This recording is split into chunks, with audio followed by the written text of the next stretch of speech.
अस्सलामु अलैकुम वरहमतुल्लाहि वबरकातुहू। अल्हम्दुलिल्लाह अल्हम्दुलिल्लाहि रब्बिल आलमीन वस्सलातु वस्सलामु अला सय्यिदिल मुरसलीन व अला आलिहि व अस्हाबिहि अजमाईन। अम्मा बाद वक़ाल अल्लाहु तआला फ़िल क़ुरआनिल मजीद फ़अऊज़ु बिल्लाहि मिनश शैतानिर रजीम बिस्मिल्लाहिर रहमानिर रहीम। क़द अफ़लह मन तज़क्का व ज़करा अस्म रब्बिही फ़सल्ला। आमन्तु बिल्लाहि सदक़ल्लाहुल अलियुल अज़ीम। वक़ाल अल्लाहु तआला फ़ी शानि हबीबिहिल करीम इन्नल्लाहा व मलाइकतहु युसल्लूना अलन नबिय्यि या अय्युहल्लज़ीना आमनू सल्लू अलैहि व सल्लिमू तस्लीमा। अल्लाहुम्मा सल्लि अला सय्यिदिना मौलाना मुहम्मद मआदिनिल जुदी वल करम व अला आलिहि व बारिक व सल्लिम। सलातन व सलामन अलैका या रसूलल्लाह सल्लल्लाहु तआला अलैहि व आलिहि व सहबिहि व सल्लम। अम्मा बाद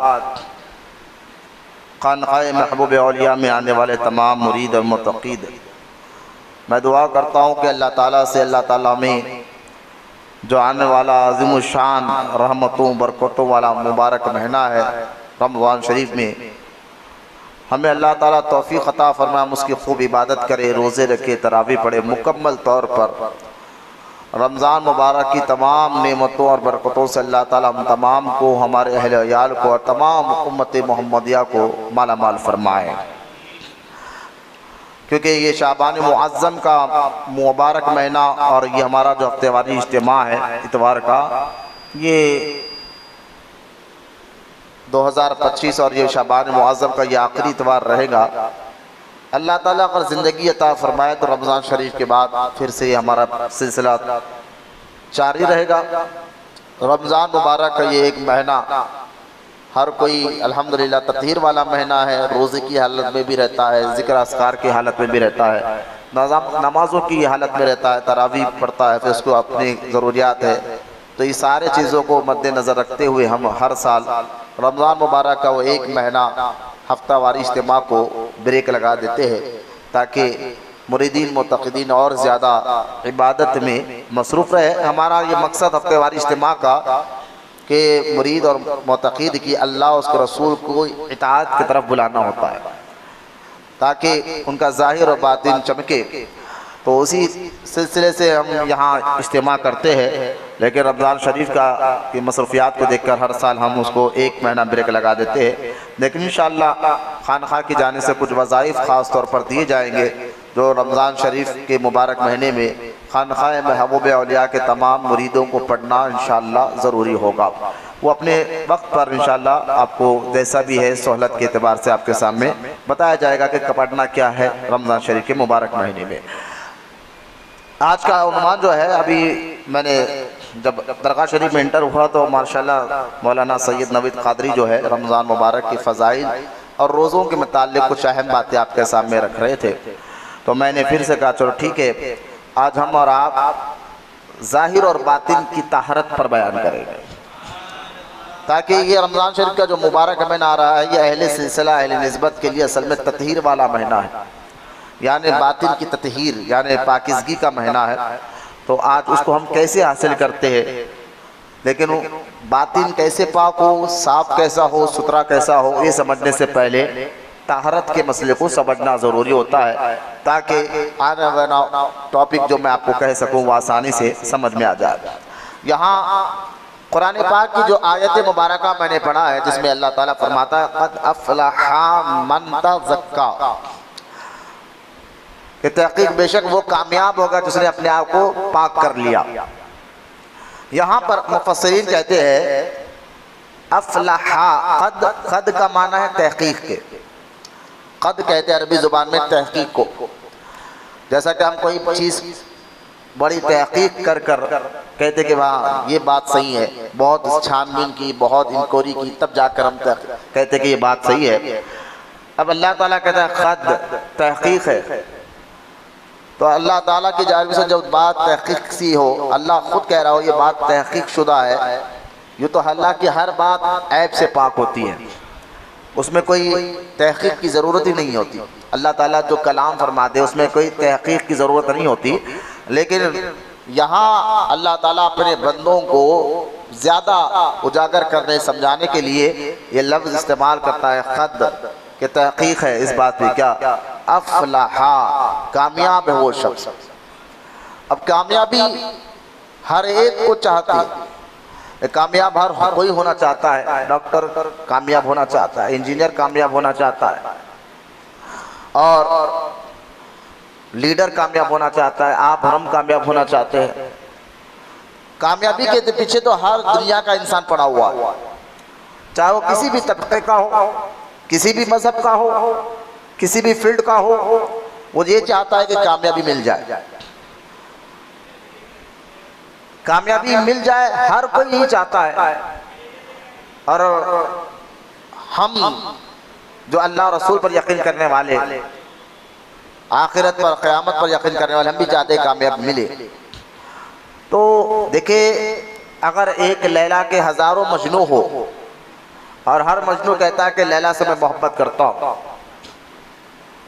और जब हज़ारों मजनू उसके घर के बाहर खड़े तो परेशान है कि असल मजनू कौन है। तो ठीक है, जब आपको परेशानी हो रही है कि असल मजनू कौन है, तो डायरेक्ट लैला से पूछ लो, लैला अपने मजनू को पहचानता है, लिहाजा लैला से पूछो तो लैला बताएंगे कि हज़ारों में असल मजनू कौन है। इसी तरह कामयाबी हर कोई चाहता है, लेकिन असल कामयाबी है किस में? अगर ये सवाल हम कुरान के सामने करेंगे तो अल्लाह ताला उसका जवाब अता फरमाएगा। हर कोई कामयाब होना चाहता है, तो चाहिए रवि से पूछे, मौला तू बता कामयाबी है किस में? तो कुरान पाक अल्लाह ताला फरमाता है क़द अफ़लहा मन तज़क्का, वो कामयाब हो गया जो अपने आप को पाक कर लिया। इस आयत का तफसीर के आसान लफ्जों में तफसीर कर रहा हूं मैं आपको। वो कामयाब होगा जो अपने आप को पाक कर लिया। और यहाँ मुफस्सिरीन कहते हैं जो अल्लाह ताला ने फरमाया अफ़लहा, अफ़लहा से मुराद क्या है? कामयाबी। तो ये कौन सी कामयाबी? कि आप नमाज पढ़ो, रोज़ा रखो, हज अदा करो, ज़कात अदा करो, नेकिया करो, अल्लाह रसूल पर ईमान लाने के बाद सारे काम करो तो आखिरत में कामयाब हो जाओगे। तो ये सिर्फ आखिरत की कामयाबी की बात हो रही है? तो यहाँ मुफस्सिरीन कहते हैं नहीं, यहाँ सिर्फ इस बात की कामयाबी का अल्लाह जिक्र नहीं कर रहा कि तुम पाक हो जाओगे तो कामयाब हो जाओगे, यानी पाक और साफ हो जाओगे तो आखिरत में कामयाब हो जाओगे, जन्नत में अल्लाह ताला अपने फजल से दाखिल फरमाएगा। यहाँ इस कामयाबी का जिक्र नहीं है, बल्कि मुफस्सिरीन कहते हैं अल्लाह ताला ने जो फरमाया अफ़लहा, इस अफ़लहा से मुराद हर वो चीज़ जिसमें अल्लाह ने कामयाबी रखी है, तो जो पाक हो जाता है वो दोनों जहां में कामयाबी हो जाता है। अफ़लहा से मुराद हर चीज की कामयाबी। क्या आप सोच रहे हैं कि घर बनाना है, इसके बाद लाखों रुपए होते हैं, दो चार घर होते हैं, वो कामयाब हो गया? नहीं, जो पाक हो गया उसको अल्लाह कामयाबी अता फरमाता है, और कामयाबी हर वो चीज की अता फरमाता है। तो यहाँ इस आयत मुबारका से फिर अल्लाह ताला ने फरमाया वो मिलेगी कैसा? वज़करा अस्मा रब्बी फसल्ला, अल्लाह के जिक्र और नमाज पढ़ने से मिलेगी। अल्लाह का जिक्र और नमाज पढ़ने से कामयाबी अल्लाह ताला अता फरमाएगा। अब यहाँ ये आयत का मैं तफसीर मुख्तसर अंदाज में ख़त्म करते हुए आपको एक बात बताता हूँ कि देखिए, एक इंसान का एक ज़ाहिर और एक बातिन होता है, एक ज़ाहिर और एक बातिन। बातिन और जाहिर में बहुत फर्क होता है। बातिन जो है, बातिन यानी अंदरूनी चीज, बातिन की जो चीज है वो बाहर ढकलती है। कोई चीज आपके अंदर है तो उसको क्या करती है? वो चीज बाहर ढकलती है। तो बातिन बाहर को ढकलता है, और जो बाहर की चीज है वो जो बंदा उसकी सोच और फिक्र पर असर करता है, उसके ख्यालात पर बाहर की चीज असर करती है, उसके हाथ पैर पर बाहर की असर करती है। लेकिन बातिन क्या है? बातिन के अंदर जो चीज होती है उसको वो बाहर ढकलता है। लेकिन उसको समझने से आसान लफ्जों में आपको समझाना चाहता हूँ। देखिए कि इंसान का जाहिर और बातिन होता है। जाहिर और बातिन का मतलब, जाहिरी मुराद जो है आँख है, कान है, जिस्म है, लिबास है, ये जाहिर है, हाथ पैर, ये जाहिर है। बातिन से मुराद दिल है, रूह है, नफ्स है, अक्ल है। जिस तरह जाहिर की पाकीज़गी अल्लाह ताला चाहता है, बदन पाक नापाक हो जाए, जिस्म नापाक हो जाए, लिबास नापाक हो जाए, कपड़े नापाक हो जाए, तो उसको पाक कैसे करे? तो वो नापाक होते हैं तो उसको पाक करने के जरिए अल्लाह ताला ने हुजूर के जरिए बता दिया कि किस तरीके से आपको पाक करना है बदन को, जिस्म को, जाहिर को। तो जिस तरह जाहिर नापाक होता है, इसी तरह बातिन भी नापाक होता है। जाहिर की गंदगी क्या है? गलीजात है, जो कपड़ों को लग जाए तो पाक करना जरूरी, बदन को लग जाए तो पाक करना जरूरी। और बातिन की नापाकी क्या है? तो बातिन की नापाकी जो दिल में आ जाए और जो दिल दिमाग में आ जाए, उसको बातिन कहते हैं। सूफिया इकराम ज्यादातर तवज्जो बातिन पर इसलिए देते हैं कि बातिन की चीज तुम्हें बाहर, यानी अंदर की चीज तुम्हें बाहर ढकलती है। तो अंदर की चीज अगर सुधर जाए तो पूरा जिस्म सुधर जाता है, अखलाक सुधर जाता है, आदतें सुधर जाती है, मिजाज सुधर जाता है। तो बातिन की गंदगी क्या है? तो यहाँ देखिए, बातिन की गंदगी से मुराद सबसे पहले सूफिया कहते हैं अपने बातिन से शिर्क और कुफ्र को मिटाना। सबसे पहली गंदगी क्या है? शिर्क और कुफ्र। ये बातिन की गंदगी है, दिल की, रूह की, अखलाक की, कि हमारे अंदर शिर्क से मोहब्बत ना हो, हमारे अंदर कुफ्र की चीजों से मोहब्बत ना हो। शिर्क से तो हर कोई नफरत करता है, लेकिन जब कुफ्र की बात आ जाए तो बहुत लोग यहाँ पर आकर डगमगोल हो जाते हैं। कुफ्र की बात आ जाए तो अपने मुनाफे को देखते हैं, अपने बोनीफेट को देखते हैं, और अपने करे यार ये देख लेते बैठे तो फिर इंसान कमा नहीं सकता, ये देख लेते बैठे तो फिर इंसान ये नहीं कर सकता, वो नहीं कर सकता। यानी अंदर से जो शैतान और नफ्स जो है आपको इतना वसवसे डालता है, फिर आप उसको पसंद करने लग जाते हैं। तो बातिन की गंदगी सबसे पहले शिर्क है, उसके बाद कुफ्र। शिर्क तो आप सब जानते हैं, कोई नहीं करता, लेकिन कुफ्र की गंदगी में कहीं ना कहीं हमारे मिजाज में वो लालच आती है, हिरस आती है कि ये काम कर लेने, तौबा कर लेंगे, उसके बाद हराम है, नाजायज है, लेकिन कर लेंगे ना, क्या होता है, तौबा कर लेंगे, ये काम कर लेंगे, तौबा कर लेंगे। तो ये जो कुफ्र की पर बातिन उभारता है, तो वही तो कह रहा हूँ, जो अंदर होता है ना बातिन में, बातिन उसी को बाहर ढकलता, बातिन उसी को बाहर ढकलता। तो शुरू से तुम्हारे अंदर है क्या? आज बंदा क्यों कामयाब नहीं हो रहा? दीन में, कुरान में, नमाज में इसको क्यों दिल नहीं लग रहा? ना नमाज पढ़ने को दिल लगता है, ना मस्जिद में आने को टाइम लगा, ना वो जो है मस्जिद में बैठना चाहता है सुकून के साथ, ना इबादत करना चाहता है, कुरान की तिलावत हो, ना मार्केट में वो अपने अखलाक को सही दुरुस्त करने की कोशिश कर रहा है। क्योंकि अभी तक जितना भी हमने असर लिया वो ऊपर से लिया है, और अंदर जो असर लेना था वो असर, असल में जो असर था बातिन का, वो असर जो तुम्हारे दिल, दिमाग, हाथ पैर में असर बताता है, बातिन का अंदर का असर, वो अंदर का असर ऐसा है, वो मुकम्मल तौर पर सुधरा नहीं, बस ऊपरी ऊपरी बात को लेकर समझ लिया, सिर्फ रस्मी तौर पर इबादत कर लो, यानी नमाज पढ़ लो, सारा हक अदा हो गया, रोजा रख लो, सारा हक अदा हो गया इस्लाम का, माज़अल्लाह। तो सारी ये हरकतें हमारे बातिन के खराबी की वजह से आती है कि बातिन में जो अंदर होता है वही चीज बाहर काम आती है। बातिन में अगर शिर्क से मोहब्बत है तो बाहर वही कहीं ना कहीं आकर बंदा वहां पर आकर टक जाता, फिर लोग गैरों के त्योहार उसको अच्छे लगने लगते, यार ये क्या रमजान शरीफ, वो उनके पास तो कोई मसला नहीं कि रोजा रखो, इबादत करो, क्योंकि अंदर जो है कहीं ना कहीं कुफ्र शिर्क से मोहब्बत छुपी हो। तो मैंने अभी ये कहा ना कि बातिन की फितरत है, बातिन के अंदर की ये आदत है कि बातिन में जो चीज छुपी होती है, बातिन उसको बाहर ढकलता है, बातिन उसको बाहर ढकेलता है। और वो बातिल जो है तुम्हारे अंदर जो कहीं ना कहीं अंदर के वो कुफ्र से, इसलिए ना नमाज में इबादत ना सुकून मिल रहा है, क्योंकि बातिल से हमने चाहा ही नहीं अभी उस चीज को, बातिल के अंदर अपने अंदरूनी चीज में बसाया ही नहीं, नमाज की मोहब्बत को, रोजे की मोहब्बत को, मस्जिद में बैठने की मोहब्बत को, हलाल रोटी कमाने की मोहब्बत को इसको अंदर बसाया ही नहीं, बस बसाया तो एक रस्मी तौर पर, ऊपरी ऊपरी तौर पर बसा लिया। इसलिए हाथ पैर से तो कुछ काम अच्छे करते नजर आते हैं, लेकिन अंदर कहीं ना कहीं जो चोर छुपा हुआ होता है बातिन के अंदर, जो शिर्क से मोहब्बत कर रहा है, जो कुफ्र से मोहब्बत कर रहा है, जो गुनाहों से मोहब्बत कर रहा है, जो हसद करता है, बुग़्ज़ रखता है, हिरस रखता है, लालच रखता है, ये सारी बातिन के अंदर जाना खूबी है। तो याद रखे, बातिन में जो होता है वही बाहर आता है। अब आपको समझना, जो लोग को नमाज पढ़ने को दिल नहीं लग रहा, हफ्तावारी इज्तिमा में आने दिल नहीं लगता, जबरदस्ती के आके बैठ गए, आखिरी इतवार रहेंगे तो भी परेशानी आ गई। ऐसा तो उम्मीद नहीं रख रहा मैं, लेकिन बता रहा हूँ, जबरदस्ती के आके बैठ गए होंगे कोई, अगर ये इतवार रहेंगे तो फिर महीना भर हजरत के कौन बातें सुने, चल जाके बैठ जाओ। तो ये क्या है? बातिल का चोर है जो तुम्हारे को, यानी बातिल की ताकत क्या है? वो सच जुबान पर लाता। बातिल की ताकत क्या है? वो बातिल जो है बाहर आके ही रहता, अंदर का हिस्सा बाहर है, क्योंकि बातिल पूरे पावर से बाहर को ढकलता, अंदरूनी चीज जो है बाहर ढकलता। तो ये बंदा जब गुस्से में आता है ना, तब उसकी आदतें मालूम हो जाती है कि इसके बातिन में इस्लाम को लेकर कितनी मोहब्बत थी, दीन को लेकर कितनी मोहब्बत थी, गुस्सा पता चलता है।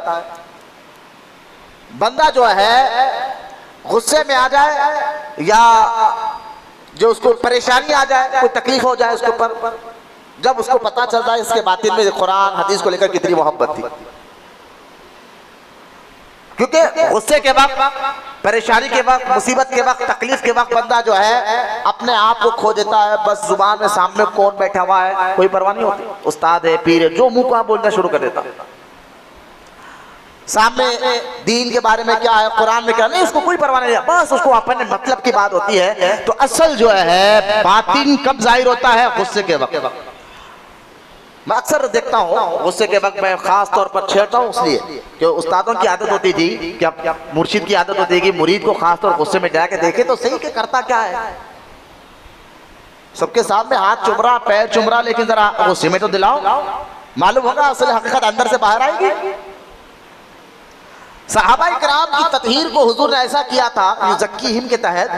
आप देखें हजरत खालिद बिन वलीद रजी अल्लाह तआला अन्हु, खालिद बिन वलीद खानखा वाले खास तौर सुने ये हदीस पाक।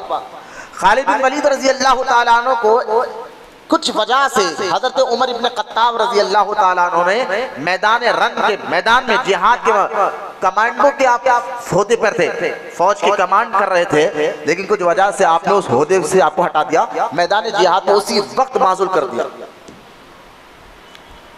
समझे आप? मैदान जिहाद है, सहाबा इकराम के साथ आप कमांडो है पूरे फौज के, लेकिन हजरत फारूक आजम का आर्डर आ कि आप फौरन उस होदे से इस्तीफा दे, नीचे आम सिपाही बन जाए। अब फौरन जो है इस्तीफा दे दिया, जिसको फारूक आजम ने वहां वो होदा देना था दे दिया, और सीधा आम सिपाहियों की तरह आए। लेकिन आपके लड़ने में कोई कमी नहीं आई, समझ रहे बात? आपके लड़ने में अगर आप कोई होदा हम खान खा चलो मैं तुम हटो, तुम तो उसको उन्होंने सदर से हट गए तो समझो पूरे कामों में कमी आ जाती, क्योंकि जो अंदर था ना वो बाहर आता। हजरत खालिद बिन वलीद रजी अल्लाह तआला से पूछा गया कि आपको इतने बड़े मैदान में, वो भी फारूक आजम ने आपको कमांडो की उस जो है होदे से हटा दिया, आम होदा दिला दिया, फिर भी आपके लड़ने में कोई फर्क नहीं आया, वजह? तो आपने फरमाया देखो उस होदे पे भी था तो अल्लाह के लिए, और यहाँ सिपाही भी हूं तो अल्लाह के लिए लड़ रहा हूं। ऐसा नहीं कि होदा मिला तो लड़ूंगा, नहीं तो नहीं लड़ूंगा, ये मेरे मिजाज है ही नहीं। ये थी बातिन की तदहीर जो हुजूर ने तमाम सहाबा की कर दी थी। उनके अंदर ये नहीं आता था कि होदा क्यों हटा दिया, ये फैसला क्यों ले लिया। मुर्शिद जरा होदा हटाते मुर्शिद के खिलाफ, जरा कुछ बात करते ही मुर्शिद के खिलाफ, जो ये आदतें हो रही ना, तो इससे पता चलता कि बातिन के अंदर तुम्हारे गंदगी कितनी बैठी हुई है। इसलिए खास तौर बुजुर्गान दिन क्या करते थे, अपने मुरीदों को गुस्से में दिलाते थे देखने के लिए, ऊपर हाथ पैर पहना, इतना आजिजी का पैकर बैठा है सर से लेकर पैर तक, लेकिन खास तौर पर जान बोलकर गुस्से में दिला के देखते। मैं सरदार बेग साहब का वाकया सुनाता हूँ आपको, अक्सर देखते थे कि जो ऊपर ऊपर है जरा ये अदब, ये इश्क, ये मोहब्बत अल्लाह रसूल दीन कुरान से अंदर भी उतरा या नहीं उतरा।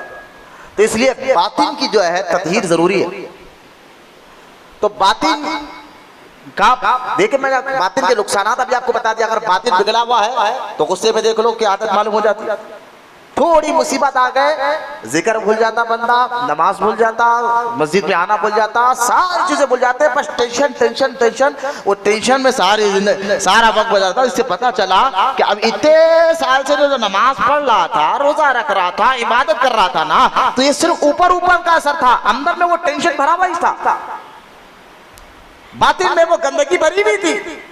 तो बातिन की गंदगी वो क्या है, एक ना एक दिन बाहर जरूर आती है। और कैसे आती है मैंने आपको बता दिया, गुस्से के वक्त, तकलीफ के वक्त, परेशानी के वक्त। और खास तौर मुर्शिद का जिम्मेदारी होती थी कि बातिन को आजमाने के लिए कि भाई इसके अंदर अभी उतरा या नहीं उतरा, देखते थे और उसको आजमाते थे। तो उसको पता चल जाता था कि हाँ अभी तो गुस्सा बहुत है। अच्छा, गुस्से में आ इतना कि बस जो मुंह का बक दे।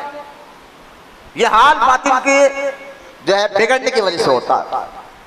तो खैर मुर्शिद जो है डॉक्टर की तरह होता है। जैसा मरीज को जब दवा दी जाती है तो मरीज को सबसे ज्यादा गुस्सा डॉक्टर पर ही आता है कि यार ये तुम सुई चुभा रहा है, तकलीफ दे रहा है। और कभी गुस्से में डॉक्टर को अला फला बोल देता है, लेकिन डॉक्टर इलाज करना नहीं छोड़ता।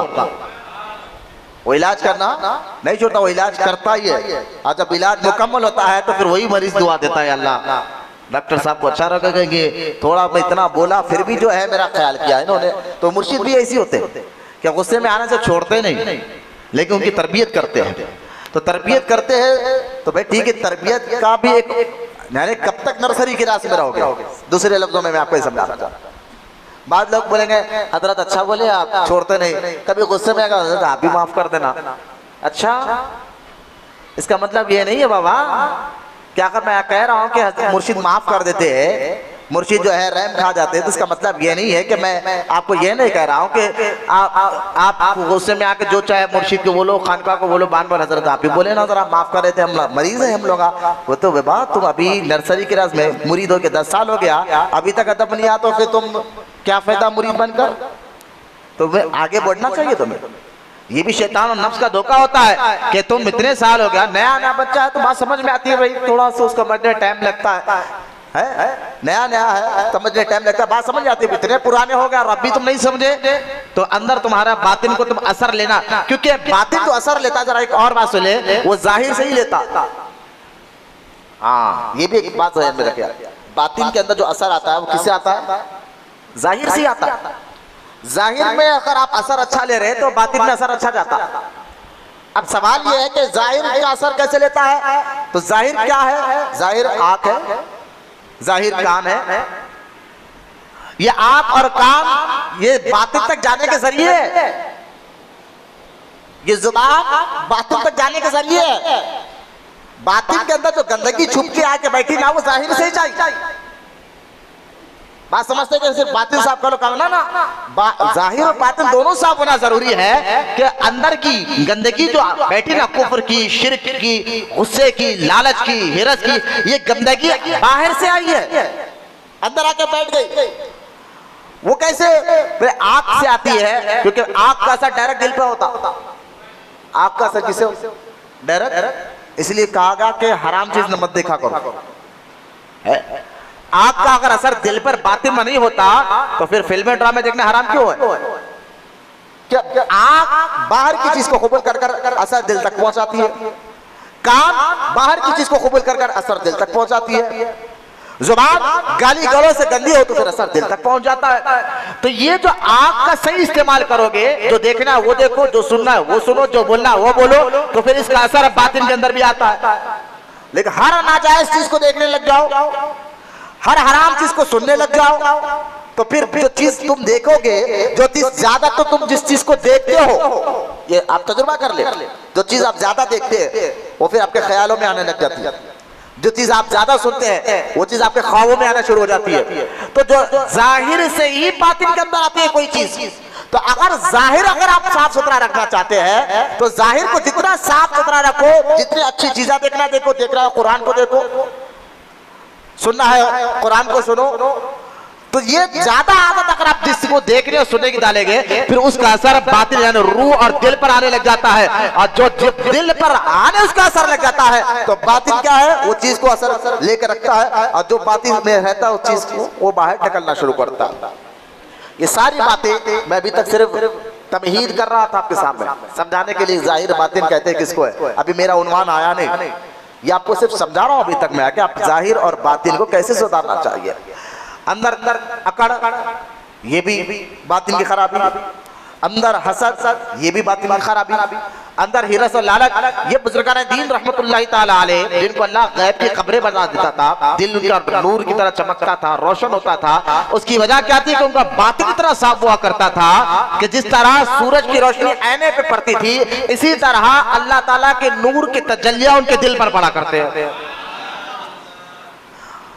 और जब अल्लाह के नूर की तजल्ली सुई की नोक से भी कम दूर पर पड़ी, मूसा अलैहिस्सलाम तूर पर पड़ी, तूर पर, तो वो पहाड़ जलकर राख हो जाए, तो ऐसे हजारों तजल्लियां अल्लाह ताला अपने वलियों के दिलों पर डालता है। हजरत मूसा अलैहिस्सलाम जब उस तूर के पर जाकर नीचे वापस आए, तो आपकी आंखों की रोशनी इतनी बढ़ गई, रोशनी से मुराद यानी गैब की इल्म इतना बढ़ गया कि हजरत मूसा अलैहिस्सलाम काले पहाड़ पर काली रात में काले चुंटी के पैरों को जो 20 किलोमीटर दूर था उसको देखा करते थे। सीधा बैठो, हाथ समटो, तकब्बुर की निशानी है वो। क्या था, मूसा अलैहिस्सलाम जब तूर से नीचे आया तो वो जो एक तजल्ली की रोशनी का असर मूसा अलैहिस्सलाम पर ऐसा हुआ कि 20 किलोमीटर पर काली रात में काले पहाड़ पर काली चुंडी के पैर आपको नजर आते थे, और कई दिन तक आपने पर्दा जो है चेहरे पर डालकर रखा। तो सोचिए जिसका दिल बातिन पाक को साफ हो जाए तो उस दिल पर अल्लाह के नूर के शुआए निकलते हैं। ये था बुजुर्गों का अमल, ये था बुजुर्गों की आदत मुबारक। तो लिहाजा बातिन का सुधरना इंतहाई जरूरी है। तो आज मेरा उन्वान है जाहिर और बातिन। बातिन की जाहिर की गंदगी कैसे साफ हो, मैंने बताया पानी के जरिए साफ होती है, बदन नापाक हो जाए पानी के जरिए। बाद लोग कहते हैं जाहिर साफ होने की जरूरत नहीं है, बातिन दिल अच्छा होना चाहिए। मैंने कहा नहीं, बाहर से ही अंदर गंदगी अंदर जाती है, तो बाहर जितना साफ होंगे अंदर उतना साफ रहेगा। बाहर जितनी गंदगी कबूल आप करोगे उतनी गंदगी दिल में दिमाग में जमा होगी, और दिल दिमाग में दिल भाई दिल एक ऐसी चीज है, उसकी एक मिसाल देकर मैं कहता हूँ कि एक बैंक के अकाउंट, और बैंक के अकाउंट में आप पैसे रखो तो एक ना एक दिन वो लेने से ना निकलता ही ना बाहर। तो दिल एक अकाउंट की तरह है जिसमें तुम जमा कर रहे हो, वो बाहर आकर ही रहेगा। तो बाहर बैंक में कैसे आते पैसे, अपने हाथ से तो आप डालते ना, पैर हाथ सब जिस्म काम करता ना पैसे डालने के लिए, तो बाहर की चीजें ही अंदर आते हैं। तो जाहिर का साफ होना भी शरीयत को मतलूब है, और बातिन का साफ होना भी शरीयत को मतलूब है। और कुरान ये कह रहा है जो जाहिर और बातिन को साफ कर लेता है, क़द अफ़लह मन तज़क्का, उसको अल्लाह ताला हर कामयाबी अता फरमा देता है। हर कामयाबी, सिर्फ आखिरत की नहीं है, हर कामयाबी। समझ में आ जाए मैं कहना क्या चाहता हूँ। आप कामयाब होना चाहते हो, साहिर और बातिन के पास साफ हर कामयाबी, ये अल्लाह का कुरान है भाई। क़द अफ़लह मन तज़क्का, तो इसको कामयाब होना चाहते हो तो हो जाइए, जाहिर और बातिन को साफ कर ले। तो लिहाजा जाहिर की गंदगी जिस्म पर नापाक हो जाए पानी से साफ कर लो, बदन नापाक हो जाए पानी से साफ करो, कपड़ा नापाक हो जाए साफ कर लो। हदीस पाक में जो सही मुस्लिम बाबू तहारत में हदीस मुबारक है, सरकार मदीना अलैहिस्सलातु वस्सलाम ने फरमाया कि 5 चीजें ऐसे हैं जो अल्लाह ताला ने इंसान की फितरत में रखा, दीन की फितरत में रखा। हर नबी की फितरत में वो चीज थी और हर नबी ने उसको बताया अपने कौम को। वो 5 चीजें ऐसे है, हर नबी ने उस चीज को बताया अपने कौम को, और वो 5 फितरत के तहत है, इस्लाम की फितरत है। हर नबी ने जहां जहां तबलीग दीन किया है उस फितरत को बताया। तो 5 चीजें क्या है, तो हदीस पाक में अल्लाह के रसूल सल्लल्लाहु ताला अलैहि व आलिहि व सहबी वसल्लम इरशाद फरमाते हैं कि एक खतना, ये ज़ाहिरी तहरत की बात कर रहा हूं मैं भी। एक क्या है, फर्स्ट खतना, हर नबी की सुन्नत है, हर नबी की फितरत है, इस्लाम की फितरत है। और दूसरा बगलों के बाल साफ करना, तीसरा, मुंह नाक शर्मगाह के बाल को साफ करना। चौथा, नाखूनों को साफ करना। ठीक है, ये नाखून जो है, ये नाखूनों को साफ करने का ये मिजाज देना। और पांचवा जो है, अपने लिबास को साफ रखना। हर नबी की फितरत रही है, हर नबी ने ये बात बताया है। आज देख ले आप, क्योंकि बाती जाहिर साफ होगा तो असर अकाउंट में जाएगा, फिर सीधा सीधा अंदर अंदर जमा होता रहेगा। मूंछों को पस्त करना, जो लफ्ज आया है मूंछे पस्त करना, यानी बगल के बाल और मुंह ज़ेर राफ के बाल, ये 8 दिन में एक बार काटना अफजल है। जरा मसला सुन लीजिए, 8 दिन में एक बार काटना क्या है? अफजल है।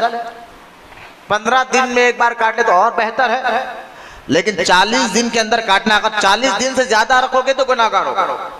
कहाँ के? बगल के बाल, मुंह जो है नाक के बाल, 40 दिन तक भी आपने नहीं काटा, 40 दिन से ज्यादा हो गए, नाखून भी उसमें आ जाते हैं, 40 दिन तक ज्यादा हो गए तो गुनाहगार हो गए। तो 40 दिन के अंदर आज को खत्म करना है। लेकिन बुजुर्गान कहते हैं अफजल ये कि 8 दिन में एक बार, क्योंकि इस्लाम तहरत चाहता है, पाकिज़गी चाहता है, जाहिर के साथ साथ बातिन के साथ साथ जाहिर को भी पाक करना चाहता है। तो आप देख ले, फिर ये आदत हमारी बन जाए नाखून का, क्योंकि नाखून बढ़ाना औरतों की तरह कुछ मर्दों के भी एक निशान बन गया कि नाखून काटेंगे नहीं, 10 दिन 8 दिन मालूम हो जाता है नाखून। तो लिहाजा ये नाखून को काटना ये तहरत से रिलेटेड चीज है, पाकिज़गी से रिलेटेड चीज है। इसका असर दिमाग पे, दिल पर पड़ता है। बालों का काटना, बगलों के बाल का, मुंह ज़ेरे नाक के बाल, और जो है मूंछों के बारे में जो सरकार ने फरमाया, मूंछें पस्त छोटी रखो, दाढ़ियां बढ़ाओ। यह नबी की सुन्नत और फितरत में रहा है। मूंछें पस्त करना, दाढ़ियां बढ़ाना, एक मोटी दाढ़ी रखना। मूंछ अगर होठ पर आ जाए, मूंछ के बाल होठ पर आ जाए, फिर पानी पी रहे हो तो पीना मकरूह है, क्योंकि ये होठ पर जो बाल जम जाते मूंछ के, जो लोग बेहया, यानी ये भी एक कराहत है, जाहिरी पाकिज़गी के खिलाफ है, ये जाहिरी तहरत के खिलाफ है ये कि मूंछों को इतना बढ़ाने के होठ पर उसके बाल आ जाए। और फिर तिब्बी एतबार से डॉक्टर कहते हैं कि जब कोई मूंछ होठ पर आ जाए और तुम खाना खा रहे हो, पानी पी रहे हो, खाना पानी मूंछ की जो है लग के जा रहा है अंदर, तो उससे तुम्हारे जिस्म के अंदर बीमारियां पैदा हो गई, तिब्बी एतबार से भी नुकसान। लेकिन इस्लाम पहले कह रहा है कि अपने मूंछों को पस्त करो, होठ पर आने मत दो, या तो भवों की तरह बारीक रखो या तो पूरा छोटे करो ये मूंछों को। तो ये बगल का, मूंछ का, नाखून का और जो है शर्मगाह के बाल का, पूछा गया सरकार से कि शर्मगाह के बाल को कहां साफ करना है? जैसा नाक जो बम्बी के नीचे का हिस्सा वहां से शुरू करो। ये देखिए तहरत पाकिज़गी की बात चल रही है, तो कोई शर्माने के लिए हुजूर से सवाल हुआ, मैं हदीस सुना रहा हूँ आपको डायरेक्ट, ये मेंबर पर बैठकर आपको सिर्फ हदीस डायरेक्ट सुना रहा हूँ। ये जाहिरी जो है ये तहरत, फिर आप इसकी आदत डालें। देखिए 8 दिसंबर ये बगलों के, मुंह ज़ेरे नाक के बाल, नाखून, और जैसा कि आप देखे बाल इतने बिखरे हुए थे। एक शख्स के हुजूर ने देखा, एक आदमी के बाल पूरे बिखरे हुए, बाल ऐसे लंबे लंबे रख लेते बाजू ने, और कंगा नहीं, कुछ भी नहीं, तेल नहीं, ऐसे बिखरे हुए हैं। सरकार जलाल में फरमाया इसको कहो मेरे सामने से जाए, इसको कहो मेरे हाथ सामने से जाए, अपने बालों को सिंगारे, सही करे। ये क्या कि बाल खुले एक औरतों की तरह मेरे सामने आ रहा है? हुजूर रहमत कौनैन है, लेकिन जहां जलाल दिखाना था बराबर दिखाया सरकार ने। तो लिहाजा ये जाहिरी तहरत के वो चीजें आपको बता रहा हो जिसका असर आपके डायरेक्ट मिजाज से ताल्लुक रखता है, आपके बातिन से ताल्लुक रखता है। हदीस पाक में अल्लाह के रसूल सल्लल्लाहु तआला अलैहि व आलिहि वसल्लम ने इरशाद फरमाया, वो शख्स अल्लाह की रहमत से दूर है जो रोड पर दीवार के साये में पेशाब करता है। देखिए आप, इस्लाम जो है ना वतन के साथ साथ माहौल को भी पाक रखना चाहता है।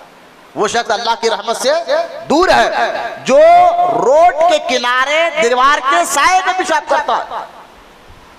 और सरकार हदीस यहाँ तक अल्लाह के रसूल सल्लल्लाहु ताला अलैहि वसल्लम ने इरशाद फरमाया कि सख्त जगह पर पेशाब मत करो, जमीन का हिस्सा अगर सख्त है उस पर पेशाब मत करो। क्यों? क्योंकि छींटे उछलकर वापस आने की बहुत ज्यादा अंदेजा क्या होता है। सरकार ने सख्त जगह पे पेशाब मत करो, एक तो रोड पर मत करो, किसी की दीवार के साये में मत करो, और सख्त जगह पे मत करो।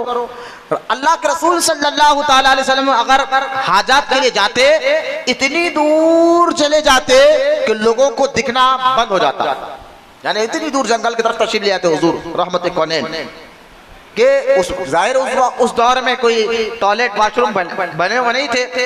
इससे हया, इससे बातिन, ये हया की तालीम देना था और इससे पाकिज़गी की तालीम देना था। तो सरकार की आदत मुबारक हदीस में आता है कि हुजूर जब भी तहारत के लिए जाते तो इतनी दूर चले जाते कि लोगों को दिखना नहीं जाता, यानी बंद हो जाता, दूर चले जाते। इससे मुराद क्या है? यानी ऐसी जगह जाओ जहां लोग ना देखें।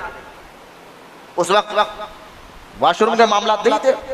तो ये सारे माहौल को आप देख ले। आज आप कहेंगे भाई लोग चल रहे, लोग ऐसी कर रहे, हम भी कर रहे। तो मैंने कहा भाई आप अल्लाह पर यकीन करने वाले लोग हैं, आप आखिरत पर यकीन करने वाले लोग हैं। आपको ये नहीं कि लोग क्या कर रहे हैं, आपको ये करना कि अल्लाह क्या हुक्म दे रहा है, रसूल उसका हुक्म क्या दे रहा है, इस पे आपको अमल करना है। लोग क्यों करेंगे? जैसे कि आप देखें रोड पर थूकना, हदीस पाक में रहमत कौनैन सल्लल्लाहु ताला अलैहि वसल्लम ने फरमाया, अगर मेरी उम्मत पर इस बात का मुझे खौफ ना होता तो मैं मेरी उम्मत के लिए हर नमाज से पहले मिसवाक करना फर्ज कर देता। लेकिन मुझे खौफ है इस बात का कि मेरी उम्मत इसको अमल नहीं करेगी। अगर नहीं करेगी तो फिर अगर फर्ज हो जाता मिसवाक करना, नमाज से पहले मिसवाक करना फर्ज हो जाता, तो बताइए तो फिर कितनी उम्मत गुनाहगार होती। आज कितने आम में से लोग बैठे होंगे जो आज तक मिसवाक को किया भी नहीं होगा। आपने सुना बहुत बार है, क्योंकि वही तो ना, कान से अंदर बातें नहीं जा रहे, बातिन के अंदर गंदगी भरी हुई है ना। सुना बहुत बार है, कभी एक बार हाथ में मिसवाक नहीं देखा। मैंने खुद देखा, कई बार मैंने ताकीद की, लेकिन हाँ उसकी फजीलत बताई। हदीस में आया, सरकार ने फरमाया जो मिसवाक कर कर नमाज पढ़ता है और जो बगैर मिसवाक के नमाज पढ़ता है, तो मिसवाक कर कर नमाज पढ़ने वाले को अल्लाह ताला 27 गुना ज्यादा सवाब अता फरमाता है। फिर मिसवाक की ताकीद क्यों की गई? सुन्नत मौक़दा लिखा उलमा ने, बात सुन्नत मौक़दा भी लिखा गया है उलमा ने। बात नहीं, सुन्नत है, सुन्नत मौक़दा वाजिब के बराबर मिसवाक। मिसवाक की इतनी ताकीद करने का मकसद क्या है? इस्लाम चाहता है जहां आपका बदन साफ हो, जहां आपका लिबास साफ हो, जहां आपकी जगह साफ हो, वहीं पर आपका मुंह भी पाक और साफ रहे। मिसवाक करने का मकसद क्या है? आका करीम जो है दुनिया से तशरीफ लेकर जा रहे, आखिरी वक्त है बिल्कुल दुनिया से जाने का। उस वक्त भी आप सैयदा आयशा सिद्दीक़ा कहती है हुजूर ने इशारे से मिसवाक मांगा और मिसवाक करने के बाद दुनिया से आप तशरीफ लेकर गए। इतना पसंद था हुजूर को मिसवाक करना। और सरकार आप कभी मिसवाक करने की आदत है, आपका एसिडिटी का प्रॉब्लम खत्म नहीं हो तो जब कहना, आपको हॉस्पिटल जाने की जरूरत नहीं है, दुनिया भी। क्योंकि सैयदा आयशा सिद्दीक़ा रज़ी अल्लाह ताला अन्हा फरमाती है कि मिसवाक में मौत को छोड़कर अल्लाह ने हर चीज की शिफा रखी है। मौत को छोड़कर अल्लाह ने हर चीज की शिफा रखी है। तो कभी आप जाहिरी ताहरत, भाई ये सारी चीजें जाहिरी ताहरत की आपको बता रहा हूं कि बदन साफ कैसे करे, लिबास कैसे साफ करे, और बालों के बारे में हुजूर ने क्या फरमाया, शर्मगाह के बालों के बारे में क्या कहा, नाखूनों के बारे में क्या कहा, सर के बालों के बारे में क्या कहा, मूंछों के बारे में क्या कहा, लिबास के अलावा, बदन के अलावा, ये सारी बातें अगर आप, जरूरी है मुसलमान जो कलमा पढ़कर ये कहता ला इलाहा इल्लल्लाह मुहम्मदुर रसूलुल्लाह, तो जो कलमा पढ़ ले तो सिर्फ कलमा पढ़ने से ईमान लाने से बात नहीं चलेगी, उसके तकाजे भी अदा करना होगा। कलमे के तकाजे है, उसको भी अदा करना जरूरी है। सूरह रात में अल्लाह फरमाता है कि सिर्फ तुम अल्लाह पर ईमान लाए, ये कहने पर मैं नहीं छोड़ूंगा तुम्हें, इतना कहने पर कि हम अल्लाह पर ईमान लाए, इतना कहने पर तुम्हें नहीं छोड़ूंगा, मैं तुम्हारा इम्तिहान लूंगा। तो लिहाजा ये सारी जो जाहिरी ताहरत के मसले मसाइल है कुरान हदीस में जो मैं आपके सामने बयान कर रहा था, इनको आप अच्छी तरह जहन में बिठाए और बिठा कर जो है आप अमल करें, क्योंकि जाहिर का ही असर बातिन में जाता है। जाहिर का ही असर क्या होता है?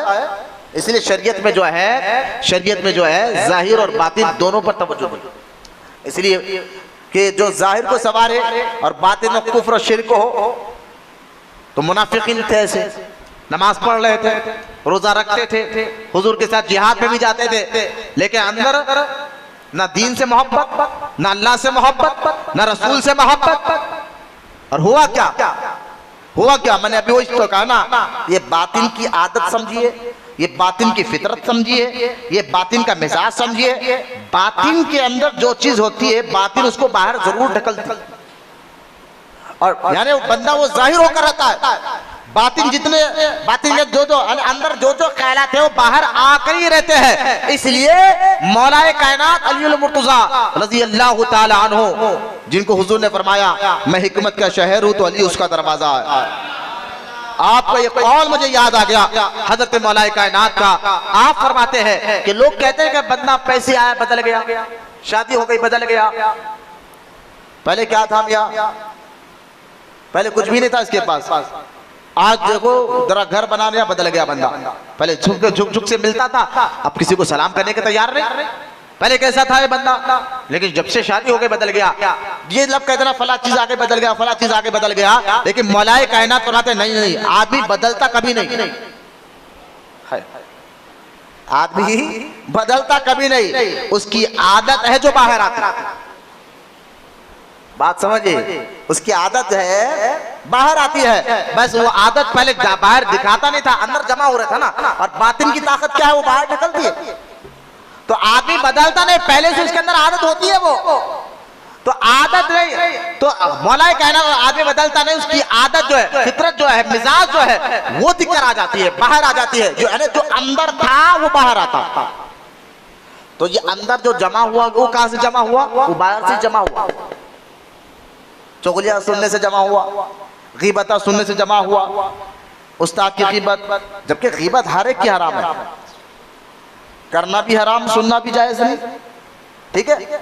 लेकिन सुनेंगे कान से तो फिर धीरे धीरे धीरे वो कान बातिन में आपको अकाउंट में जमा करते रहता। तुम्हारे उस्ताद ऐसे, तुम्हारे पीर ऐसे, अब सुने सुने सुने जान दो भाई बोल ले रहा, बोलने दो, ये बोलने दो। ये है ना, असल में कहीं ना कहीं उस्ताद की गीबत या पीर की गीबत जो मुरीद सुनते ना, और सुनने के बाद भी कुछ उनको दिल पे असर नहीं होता, तो कहीं ना कहीं उनकी बातिन में भी जो है ना पीर से नफरत बची भी है, अंदर बसी भी है, उस्ताद से नफरत बसी भी है अंदर। इसलिए कोई उनके पीर की गीबत उनके सामने मुंह पर कर रहा, तरीका तो ये है, हुक्म तो ये है कि कहे भाई बंद कर, मुंह बंद कर ले, नहीं तो मैं चले आता या तू चले आ मेरे पास। जो बात करना होकर ये क्या आते कि उस्ताद की क़ीमत, पीर की क़ीमत, जिससे हमें इल्म मिला, रूहानियत मिल रही है, दीन मिल रहा है, ईमान मिल रहा है, क्या उनकी क़ीमत कर रहा है? तो लिहाजा असल तरीका तो ये था। लेकिन असल में होता क्या है कि जो लोग अपने पीर की क़ीमत सुन रहे बैठ कर और कह रहे नहीं मैं सुनता हूँ, एक कान से छोड़ देता हूँ, मैं किसी को बुरा नहीं बोलता हूँ। लल्लू तुम ही सबसे ज्यादा खतरनाक हो, खतरनाक तो तुम्हारे अंदर है, कहीं ना कहीं तुम्हारे बातिन में जो है पीर से नफरत बसी भी है, जो सुनना चाह रही। हाँ, ऊपर से तो बोल रहे नहीं मेरे को मतलब नहीं, बड़े बड़े लोगों की मसला है, लेकिन अंदर हाँ समझ रहा। तो ये चीज़ा अब तो ये हाजा बातिन जो है, जो चीज गंदगी जमा होती है ना, वो बाहर बराबर आती।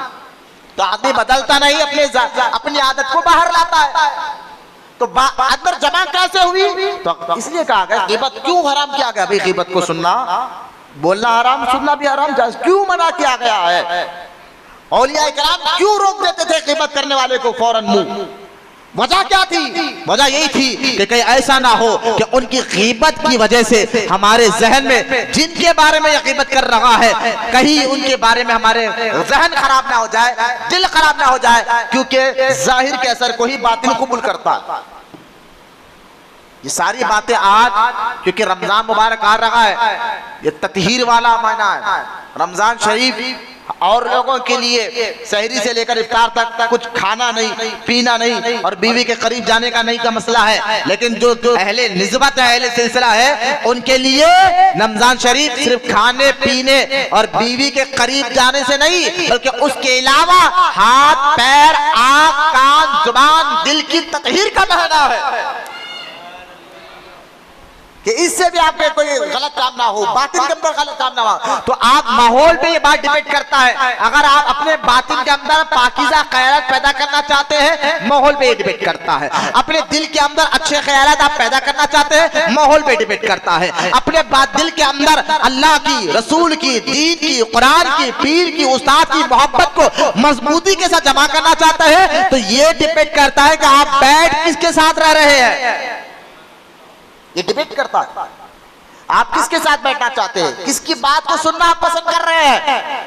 किसके मामलात को सुनना पसंद कर रहे हैं? क्योंकि बातिन अगर बिगड़ा तो फिर कामयाबी कुछ नहीं मिलती है। बातिन को असर करता है, जाहिर के बातों को लेकर ही असर करता है। बार बार मेरा समझाने का मकसद, मैं आपको ये समझाने का मकसद यही है कि अपने बातिन को आप सुधारने के आदत बनाए। जो कुरान पाक में अल्लाह ताला फरमाता है, क़द अफ़लहा मन तज़क्का, कामयाबी चाहते हो तो पाक हो जाओ। जाहिरी पाकी पर हम पूरा ध्यान देते हैं। बदन नापाक ना हो, लिबास नापाक ना हो, जूते नापाक ना हो, हमारे बकरों के बाल, मुंह ज़ेरे नाफ के बाल, मूंछों को देखते रहते हैं। देखना भी चाहिए कि जाहिरी बातिन यानी अपने चेहरे पर और अपने लिबास को संवार कर, इमामे को संवारना, टोपी को संवारना, अच्छे कपड़े पहनना। हदीस पाक में आता है, उम्मुल मोमिनीन सैयदा आयशा सिद्दीक़ा रज़ी अल्लाह ताला अन्हा फरमाती है, एक मरतबा सरकार मदीना सल्लल्लाहु ताला अलैहि वसल्लम जो है ऐने के सामने ठहर कर अपने इमाम शरीफ को सवार रहे थे। दाढ़ी मुबारक के बालों को जो सवार रहे थे, जो दाढ़ी को कंघा नहीं करते, वो जो तेल नहीं लगाते, वो जरा कान खोल कर सुने। सरकार की आदत मुबारक थी, जब भी आप सरकार घर से बाहर निकलते दाढ़ी को सवारते, तेल मुबारक लगाते, सर पर तेल लगाते, टोपी पहनते, इमामा शरीफ पहनते, लिबास को सवारते। उम्मुल मोमिनीन आयशा सिद्दीक़ा ने पूछा, या रसूल अल्लाह, आप अपने आप को सवार रहे हैं? आप अपने आप को सवार रहे हैं? सरकार मदीना सल्लल्लाहु ताला अलैहि वसल्लम ने फरमाया, आयशा, जो अपने आप को इसलिए सवारता है ताकि जब लोगों के करीब वो जाए तो लोग उसको इज्जत की निगाह से देखे और उसको अपने पास बैठाए, तो इसलिए वो अपने आप को साफ सुथरा रखना चाहता है। ऐसे लोगों से भी अल्लाह मोहब्बत करता है।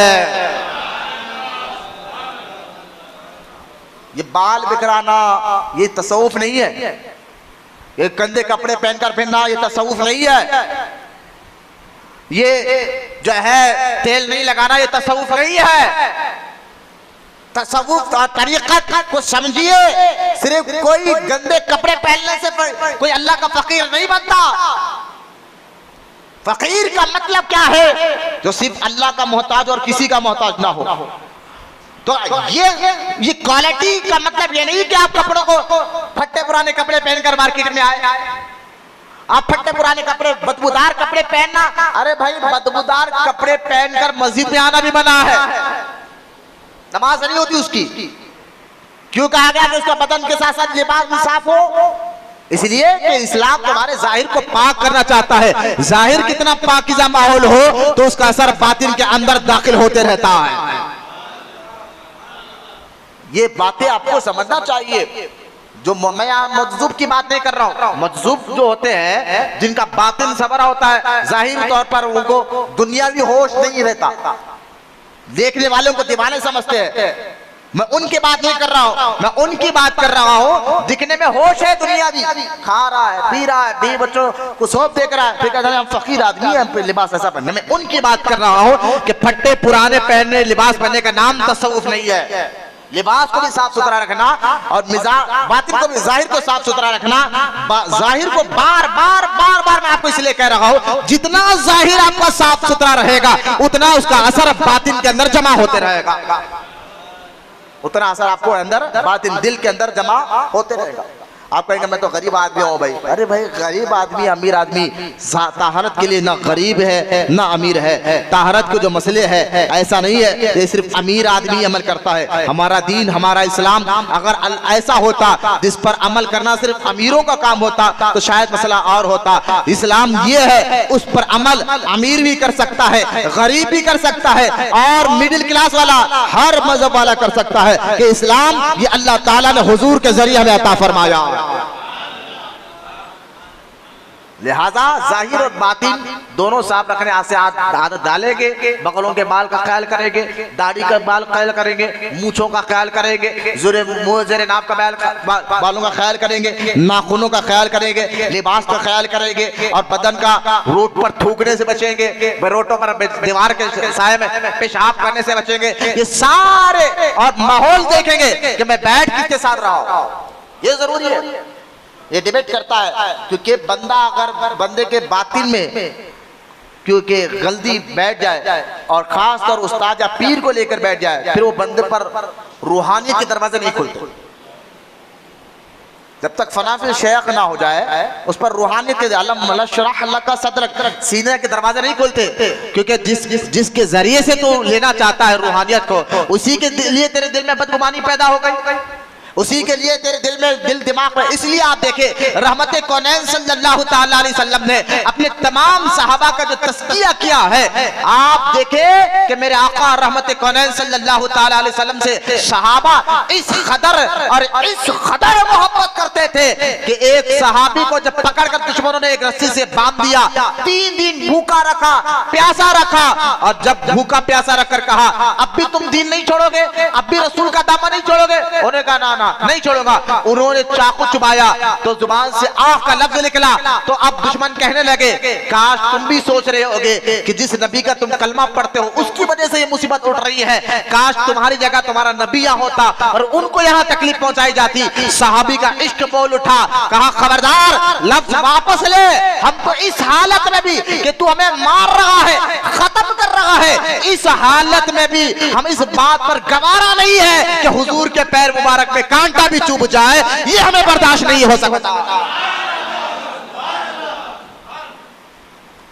तब वो सहाबा को बशारतें मिली जब फनाफिल रसूल होने के बाद, उनके पीर हुजूर है ना सहाबा, फनाफिल रसूल होने के बाद ही उनके बशारतें कुरान में अल्लाह फरमाता है रज़ी अल्लाहु ताला अन्हुम रज़वान, अल्लाह इनसे राजी हो गया है कि जिनके जरिए से दीन मिला। वो मुनाफिक थे जो चाहते थे आप डायरेक्ट अल्लाह से ताल्लुक करें, रसूल क्यों?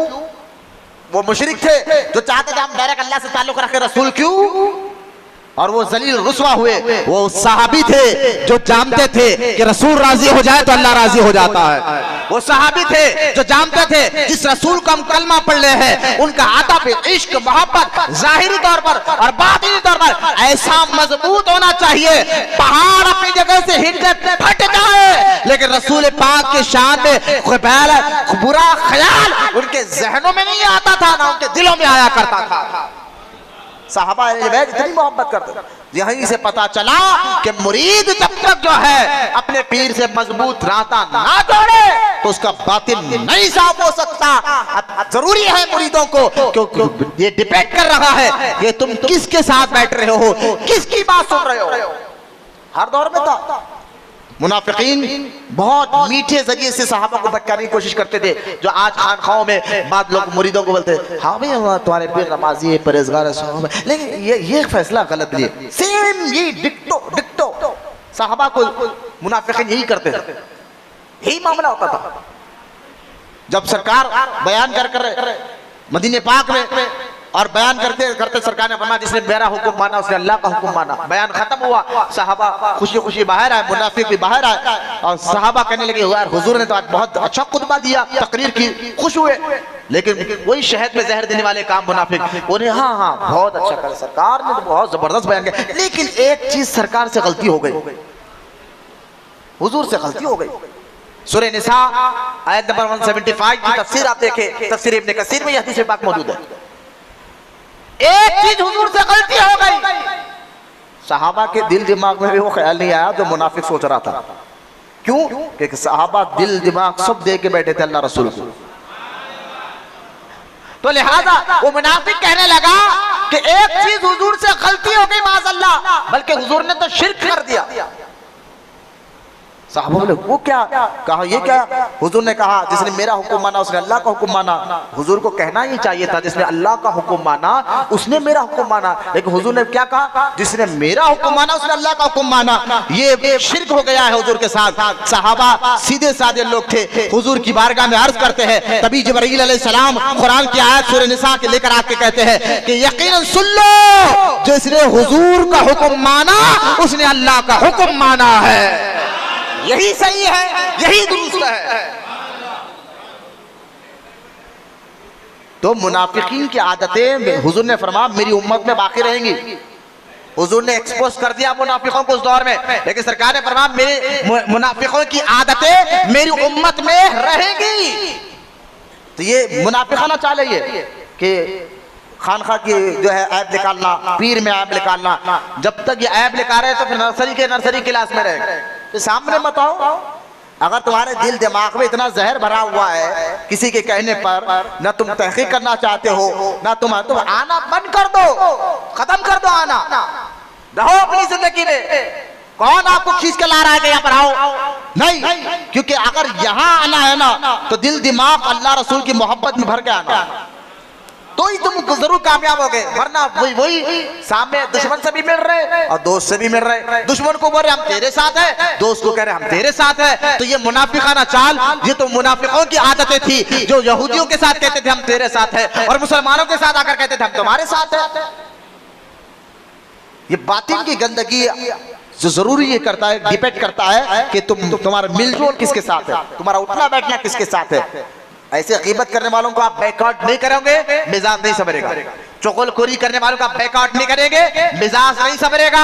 और अगर बैकआउट नहीं करोगे, चुगलियों खाने वाले, गीबत करने वाले के साथ, तकब्बुर करने वाले के साथ, हसद करने वाले के साथ बैठे रहोगे कि भाई उसका काम उन्हें जाने, मेरा काम मैं जाने, तो लेकिन जाने फिर वो असर बातिन कबूल करते रहता है। और कहीं ना कहीं कड़वाहट पीर को लेकर, खानखा को लेकर दिल में जमा होती है और होती रहेगी।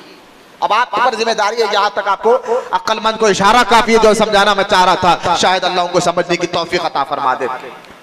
अब लिहाजा बातिन को संवारना, आ जाए बातिन की तरफ आ जाए। मैं जाहिर की बात बता दिया इंशाल्लाह, बदन, लिबास, बाल, नाखून, सर के बाल, ये सारे बातिन जाहिर को संवारने के हैं। पाकीज़गी का ख्यालात है, रोड और जगह, तो इसका असर बातिन में आता है। इसका असर क्या आता है? फिर बंदा इस पर अमल, सख्ती से अमल करे। मिसवाक इंशाल्लाह आज से करेंगे ना, मिसवाक इंशाल्लाह आप डाले तो सही यार। चाहता है इस्लाम का मुंह साफ रहे। गुटखा खाना ये हराम हो गया, क्योंकि गुटखा तुम्हारे जिस्म को नुकसान पहुंचाता है, और जो चीज जिस्म को नुकसान पहुंचाती है वो हराम है।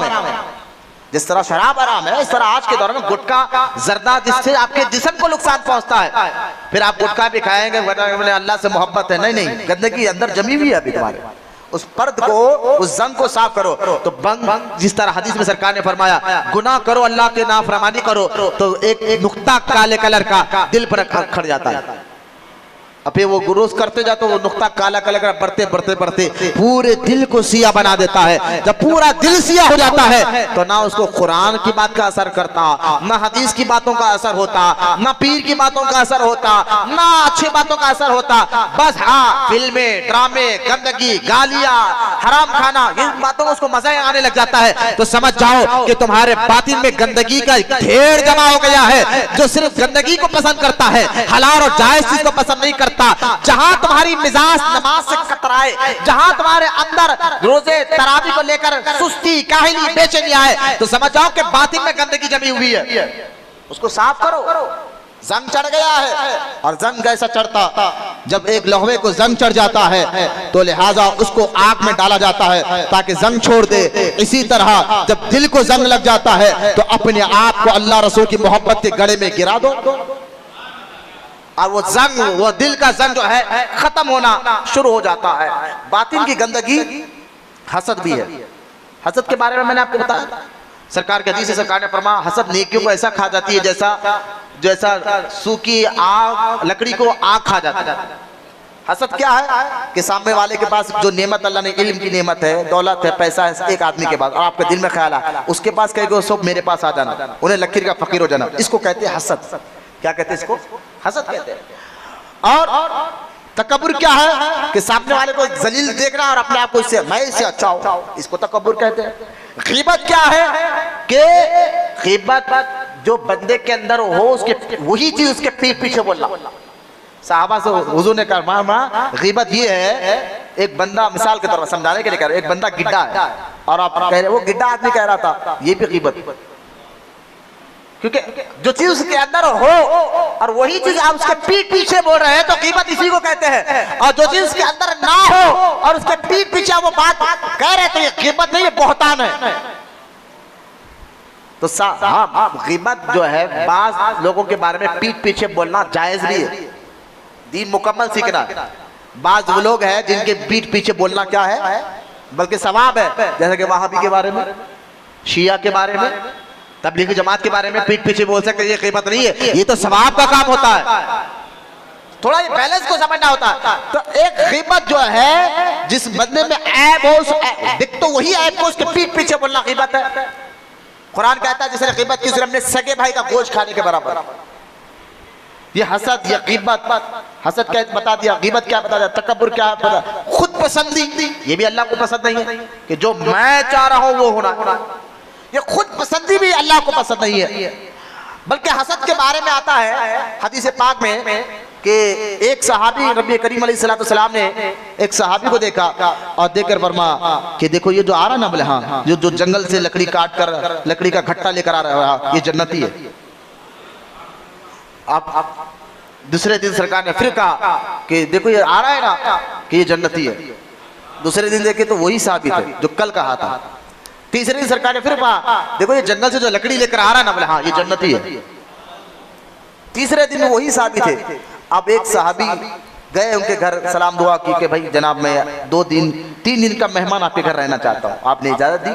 मेहमान नवाजी उस दौर में, सहाबा का दौर, ईमान वालों का दौर, मेहमान आना उनके लिए अल्लाह की रहमत समझते थे। हमारे ऐसा मुंह आँख टेढ़ा नहीं करते थे, मेहमान के लिए बड़ी इज्जत होती थी। मेहमान आए तो आज हम भाग के निकलते, कहीं को आया कि मुसीबत ज़्यादा पर, हाँ मतलब का आदमी आ गए तो वो अलग बात है, सेठ साहब आ गए तो वो अलग बात है, कोई रोडी साहब आ गए, लीडर साहब आ गए तो वो अलग बात है। लेकिन मेहमान होता है, अल्लाह की रहमत होती है। किसी के घर में आ जाए तो उसके घर का खाना खाकर जब जाता है तो मेजबान के गुनाहों को अल्लाह माफ फरमा देता है।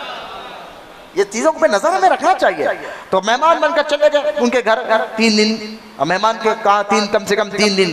अब वो गए, 3 दिन रहे, देखा कि 5 टाइम की नमाज पढ़े, तहज्जुद भी नहीं पढ़ रहे, 5 टाइम की नमाज पढ़े। आदतें देखी तो आम मुसलमानों की जैसी आदतें है कि झूठ से बचना, फला कामों से बचना, गीबत से ये झूठ नहीं बोलते, गलत काम नहीं करते। अब वो सहाबी कहने कि ये सारे काम तो दूसरे मुसलमान भी करते, लेकिन हुजूर ने इनको कहा ये जन्नती है, और अमल तो आम मुसलमानों की तरह ही है। आखिरकार उनको रोक कर कहा भाई 3 दिन से हुजूर ने तुमको देखकर कहा था जन्नती आ रहा, जन्नती आ रहा, जन्नती आ रहा, तो मैं आया घर में इसलिए। आप ऐसा कौन सा अमल करते हैं जिस अमल की वजह से हुजूर आपको जन्नती कह रहे हैं? नमाज तो 5 टाइम की आप पढ़ रहे हैं, तहज्जुद तो आप पढ़ते नहीं है, अवाबीन तो आप पढ़ते नहीं है, इशराक और चाश तो आप पढ़ते नहीं है, लेकिन आप ही ऐसी कौन सी आदत होगी जिसके देखकर अल्लाह और उसके रसूल ने आपको जन्नती कहा है? अब उस सहाबी ने कहा देखो जहां तक मुझे पता है ना मेरे अमाल की, तो एक चीज है क्या, मैं अपने दिल में किसी के लिए हसद नहीं रखता। बोलो सुभान। मैं अपने दिल में किसी के लिए हसद नहीं रखता। बस साहब समझ गया, हाँ यही वजह है, यही वो खासियत है जिसकी वजह से अल्लाह के रसूल ने फरमाया जन्नती है। ये है हसद। अभी हसद निकालना, गीबत निकालना, इसको लिए क्या करना होगा? कुरान कहता है नमाज पढ़ो, जिक्र करो, इससे बातिन साफ होता है। इससे क्या होता है? बातिन, अंदर की गंदगी क्या होती है? साफ होने लग जाती है। जो एक्स्ट्रा जो गंदगी जमा हो गई ना, बाहर से असर कबूल करे, लेकिन ये नमाज के जरिए साफ होना है। रोजा बातिन की तहरत है। जब रमजान शरीफ आ रहा है ना, ये बातिन की तहरत है। अब आजा मैं बातिन की तहरत बता रहा हूँ कि जिस तरह जाहिर बेकार हो जाए तो उस जाहिर गंदा हो जाए तो पानी उसकी तहरत है, बातिन अगर गंदा हो जाए उसकी पहली सीढ़ी तौबा है और अल्लाह का जिक्र है, नमाज है, रोजा है, हज है, ज़कात है, और जो है हर वो नेक काम जिससे अल्लाह राजी होता हो, इससे बातिन की तहरत होती है, अखलाक की तहरत होती है, मिजाज की तहरत होती है, सोच की तहरत होती है और बातिन की तहरत होती है। और कुरान कहता है कद अफलहा मन तज़क्का, जिसने अपने आप को पाक कर लिया अल्लाह उसको हर कामयाबी अता फरमाएगा। हर कामयाबी, ये नहीं कि सिर्फ ये नहीं, हर कामयाबी अल्लाह ताला अता फरमाएगा। तो लिहाजा अब ये बातिन पाक करने के जरिए क्या है? नमाज, रोजा, हज, ज़कात, नेक काम, माँ बाप की खिदमत, हलाल रोटी, ये बातिन, इसका असर बातिन में पड़ता है, बातिन की तहरत के जरिए है। लेकिन मसला ये है कि बातिन की तहरत के ये जरिए ऐसे है, जैसा कि एक मिसाल के तौर पर एक चूंटी को जाना बंबई है, चूंटी है जाना उसको बंबई है, कितने दिन लगेंगे? मंजिल उसकी बंबई है, चूंटी है। अब रेंगते 10 साल, 15 साल, 20 साल, 25 साल, मंजिल बंबई है। तो इसी तरह अगर वो चुंटी किसी कबूतर के पर में लग जाए, वो चुंटी कबूतर के पर में लग जाए, 1 घंटे में पहुंच जाए अपनी मंजिल, 2 घंटे में पहुंच जाए। तो ये मिसाल बुजुर्गों ने देकर फरमाया कि देखो जाहिर और बातिन की ताहरत नमाज से तो होती है, रोजे से होती है, हज और ज़कात से होती है, नेकियों से होती है, लेकिन जरा वक्त लग जाता है। 10 साल 15 साल कितने साल लग जाए परवाह नहीं, लेकिन एक कामिल वली के हाथ में हाथ देने से अगर उस मंजिल पे पहुंचना है तो जिस तरह एक चूटी कबूतर में पर लगकर मंजिल पे पहुंच जाती है, तो एक वली के हाथ में हाथ देने से जो सफर 20 साल का होता है वो 20 सेकंड में वो मुर्शिद जो है तय करा देते हैं। मुर्शिद 20 सेकंड में तय कराया है। इसीलिए बोलते ना, एक मर्दे कामिल की सोहबत में बैठना 60 साल की इबादत से बेहतर है। नहीं समझे? 60 साल की इबादत से बेहतर है, क्योंकि एक बंदा 60 साल इबादत कर रहा है। मंजिल अल्लाह की रजा है, मंजिल मारिफत इलाही है, मंजिल अल्लाह को राजी करना चाहता है। 60 साल की वो इबादत कर रहा है, लेकिन पता नहीं अल्लाह राजी हो या ना हो, उसकी मर्जी, उसकी मर्जी। लेकिन अगर मर्दे कामिल के हाथ में हाथ दे दे और वो मर्दे कामिल के मौला मैं तेरा गुनाहगार बंदा, लेकिन मैंने इसको भी तेरे दरबार में लाया है, तो अल्लाह ताला जो है आने वाले को नहीं लाने वाले को देख लेता है। जो 60 साल की इबादत में उस मंजिल पर नहीं पहुंच सकता, कभी मर्दे कामिल की एक नजर में वहां तक पहुंच जाता है। ये मकसद हुआ करता था मुरीद बनना। हजरत सैयदना ख्वाजा ममशाद अली चिश्ती रहमतुल्लाहि ताला अलैह, मैं बता रहा हूं आपको कि एक लफ्ज में मंजिल तक पहुंचा देते, बुजुर्गों की मंजिल एक लफ्ज में पहुंचा देते। हजरत मंजिल आपकी अल्लाह की रजा है, ज़हन में रखे बात, अल्लाह की मारिफत है, अल्लाह की रजा है। और मंजिल कब पहुंचता है बंदा? जब जाहिर और बातिन दोनों पाक हो जाए, वो मंजिल पा लेता है। लिहाजा हजरत ख्वाजा मुमशाद अली चिश्ती रहमतुल्लाहि ताला अलैह, आप अली रहमतुल रिज़वान के पास एक बंदा आया, आकर कहने लगा हुजूर दुआ फरमाइए, आप दुआ करें अल्लाह की बारगाह में। कौन है ख्वाजा मुमशाद अली चिश्ती रहमतुल्लाहि ताला अलैह? ये ख्वाजा गरीब नवाज के दादा पीर है। हाँ सुनिए, किसके? ख्वाजा गरीब नवाज के दादा पीर होते हैं। तो उनके आस्थाने पर बंदा आकर कहना हुजूर दुआ फरमाइए। हजरत ने फरमाया, आपने जवाब दिया कि मेरी दुआ से तुझको क्या फायदा होगा? भाई अगर एक आदमी आकर मुर्शिद से कह रहा है हुजूर दुआ फरमाइए, तो मुर्शिद तो दुआ करते हैं, लेकिन मसला क्या रहता कि जो आने वाला सवाली होता है ना, उसकी कैपेसिटी को मुर्शिद देखते, उसकी कैपेसिटी को देखकर ऐसा जवाब देते। जैसा कि गौसे पाक के बारे में आता है कि गौसे पाक के पास कुछ लोग आते हैं, गौसे पाक उनको अपने पास 1 मिनट बिठाते भिजाए। दूसरी कौम आते, गौसे पाक उनसे एक घंटा बैठकर बात करते उनको भिजाए थे। तीसरा जो ग्रुप आता था गौसे पाक से मिलने, गौसे आजम उनसे घंटों बात करते थे। 3 ग्रुप आते थे गौसे, एक ग्रुप को 1 मिनट बात किया भिजा दिया, दूसरे ग्रुप को 1 घंटा भिजा दिया बात करके, तीसरे ग्रुप को घंटों बात करते थे गौसे पाक। तो पूछा गया हुजूर ये राज क्या है? तो जो ग्रुप आता था पहला गौसे पाक से मिलने, वो आम आदमी का होता था, तो उसकी कैपेसिटी के तहत गौसे पाक बात करते, क्या है क्यों है? वो हुजूर यार ये परेशानी है, जो अल्लाह से कहे तो मुश्किल हल हो। बोलो सुभान अल्लाह, ये लो ये लो पारी, ये 1 मिनट भिजा दिया। आम आदमी का ग्रुप होता था, इसलिए उनको जितनी उनकी कैपेसिटी, जितनी उनकी सोच, जितना वो चाहते थे उनको दिया, भिजा दिया। और दूसरा जो ग्रुप आता था गौसे पाक से, वो उलमा इकराम का होता था। तो गौसे आजम उनको तफसीर की बात करते, हदीस की बात करते, घंटा गुजर जाता, और उनकी मिजाज जहां तक वो समझ सकते।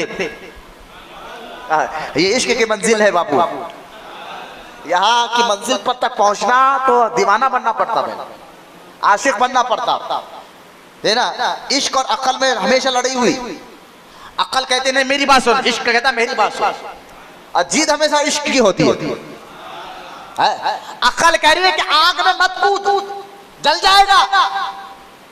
अक्ल कह रही है, अभी यकीनन अक्ल की बात सुनी थी ना, कि आग में मत कूद, जल जाएगा। इश्क कहता है इब्राहिम को कूद तो सही, क्योंकि जो आग इश्क कहता है कि तू जिसको देख रहा है वो मैं देख रहा हूं, तू तेरी सोच और है, मेरी फिक्र और है। तो हमेशा ये लड़ गई है। इसलिए जो इब्राहिम अलैहिस्सलाम आग में कूदे ना, वो इश्क का जलवे थे, वरना अकल तो कह दे कि जल जाएगा। अकल तो अकल आदमी का आग में गिरेगा, गर्म चीज को पकड़ेगा, अकल आदमी नहीं मतलब ये तो जल जाएगा।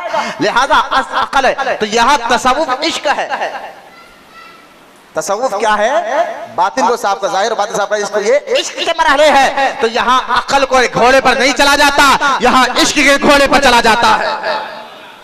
अकल का घोड़ा एक जगह जाकर रुक जाता, वहां से इश्क काम करता है।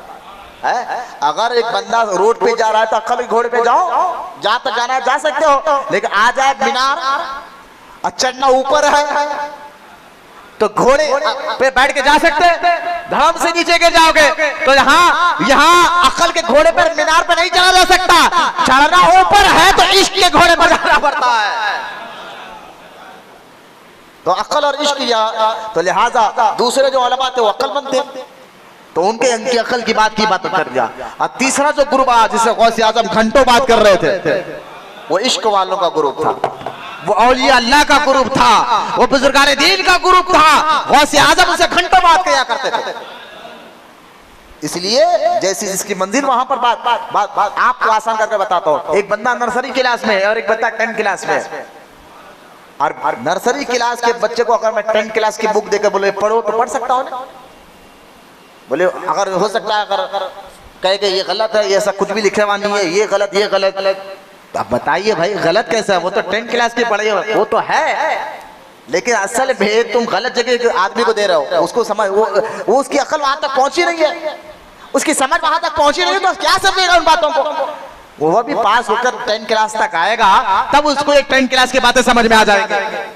तो खैर अब जो ख्वाजा मुमशाद अली चिश्ती के पास जो मुरीद आया था, हुजूर दुआ फरमाए, तो वो नर्सरी क्लास का नहीं था। इसलिए हजरत ने ऐसा जवाब दिया कि मेरी दुआ से तेरे को क्या फायदा पहुंचता। मतलब वो आने वाला मुरीद था लेकिन मजहवा मुरीद था। और हजरत जो है देखा मुत्तकी है, परहेजगार है, एक जिबले का मोहताज है। यूं समझिए बस आग लगा दो रोशनी ही रोशनी होगी।